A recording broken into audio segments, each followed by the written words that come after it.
El siguiente punto es la persuasión como punto eficaz cuando las personas se encuentran recibiendo mensajes con una distracción. A esto se refiere en específico cuando las personas están en un ambiente donde hay, un ejemplo sería un ambiente donde está demasiado ruido, o donde hay un parque de atracciones, por ejemplo, en donde la distracción está orientada a la diversión y el cerebro lo toma como una satisfacción misma para poder asimilar esa información como algo que el cerebro quiere hacer. Se genera una distracción en ello, no presta atención al tema, la persona en específico, y es muy fácilmente manipulada, ya que al momento de no querer tener una discordancia, una disociación de ese tema a tratar, pues da paso a que esas ideas que el emisor está generando, el receptor lo tome como suyas. Es una manera de persuasión a través de una distracción. La siguiente es: las personas más elocuentes son las más persuasivas que las menos elocuentes. En esto se refiere a la capacidad del habla y la capacidad de expresión. Generalmente, cuando las personas tienden a decir ciertas cosas o ciertas ideas en diferentes temas en específico con una forma de desenvolvimiento bastante buena, bastante eficaz, la otra persona que puede presentar este nivel de elocuencia también o no, se genera una especie de persuasión por parte del emisor, ya que la otra persona tiende a asimilar este mensaje o estas ideas como suyas por la capacidad de la expresión que tiene la otra persona. Es parecido al punto 1 que se trató, pero en este tema en específico está referido más a la facilidad del habla y el manejo de las palabras con respecto a los temas que se están tratando durante esa interpretación o ese intercambio de palabras. Lo siguiente que también se debe tomar en cuenta, y bueno, es un punto en específico a tratar, son los factores que predisponen para ser objeto de persuasión. El primero es el autoestima. El autoestima es un factor en específico que el ser humano debe tener en especial en cuenta para poder persuadir a otra persona. Se toma en cuenta este tipo de factor en específico, ya que cuando la otra persona muestra seguridad, como se mencionó anteriormente, da una mayor expresión en cuanto a sus ideas, y al momento de expresar seguridad puede generar cierta información o cierta implicancia de asimilación en el otro sujeto que tiene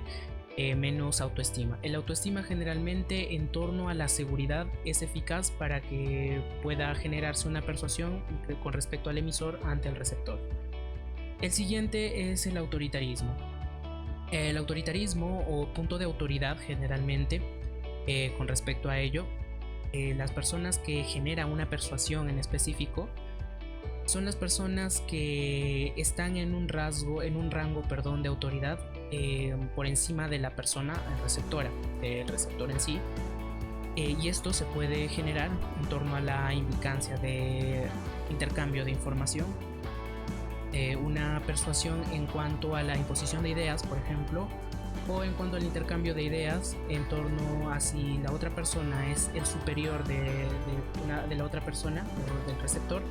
La persona superior puede generar una implicancia o una persuasión, un plasmo de ideas en la otra persona receptora.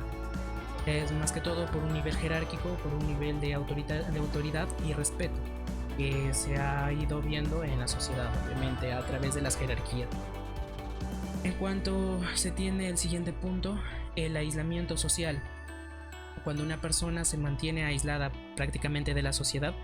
otras personas pueden generar cierta persuasión en ellas, ya que se genera un desconocimiento en parte de lo que la otra persona pueda percibir durante el mundo. ¿A qué hago referencia?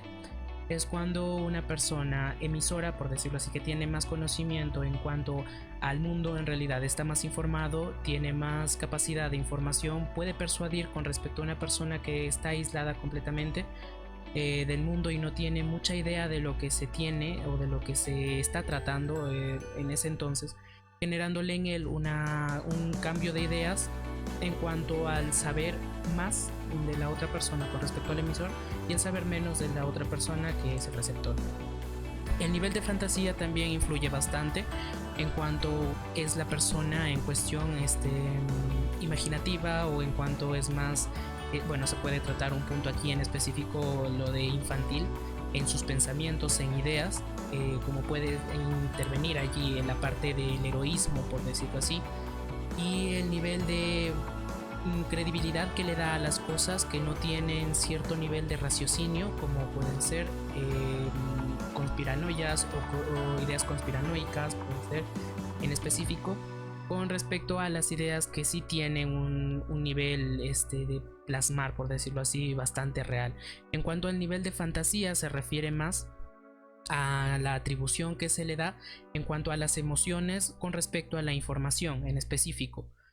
Mientras más carga emocional en cuanto a la información se tiene con respecto a cierto tema en específico, mayor es la persuasión. El otro tipo es el tipo de la orientación vital, que en específico va orientado a las experiencias de vida,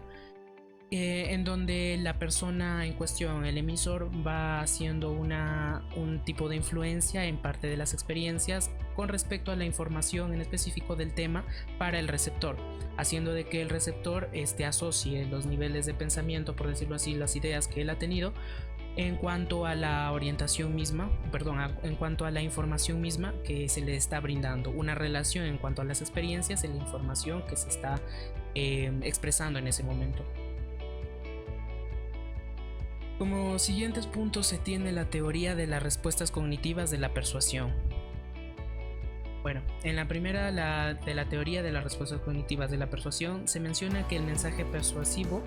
es receptado y comparado con conocimientos, sentimientos, actitudes previas respecto al tema, originando una respuesta cognitiva. Esto es un punto en específico que se puede hacer, ¿cómo se dice?, comparación con el punto anterior tratado, ya que la teoría de las respuestas cognitivas en el de la persuasión se refiere más a lo que son los conocimientos previos de la otra persona con respecto a ciertas circunstancias, pero a base de actitudes, a base de la actitud de los sentimientos y a base del conocimiento previo. La información brindada en este caso se haría con una comparación con el conocimiento previo a través de los sentimientos también y las actitudes con respecto al tema. Lo que generaría una respuesta cognitiva o una respuesta generada ya a raíz de un conocimiento preestablecido, que puede ser influenciado también por la cultura o puede ser influenciado por la misma sociedad que ha sido parte de la formación del sujeto receptor.